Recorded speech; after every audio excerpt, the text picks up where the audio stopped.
राजा का चुनाव एक राजा था। वह बहुत न्यायप्रिय, दयालु और बुद्धिमान था। उसके 3 बेटे थे।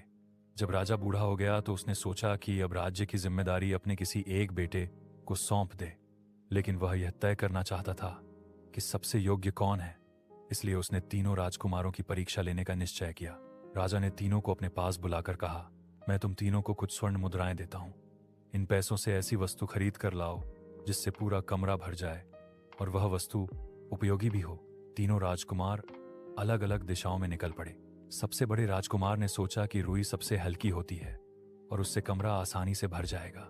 उसने सारी मुद्राओं से रुई खरीदी और कमरे में भर दी। कमरा भर तो गया, पर रुई का विशेष उपयोग नहीं था। मंझले राजकुमार ने बहुत सारी घास खरीदी और कमरे में फैला दी। उसने सोचा कि यह बाद में पशुओं के काम आ जाएगी। कमरा भर गया, पर वह भी साधारण उपाय था।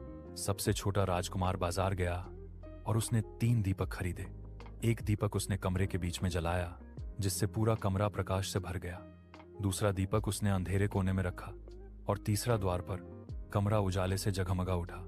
बची हुई स्वर्ण मुद्राओं से उसने गरीबों को भोजन करा दिया।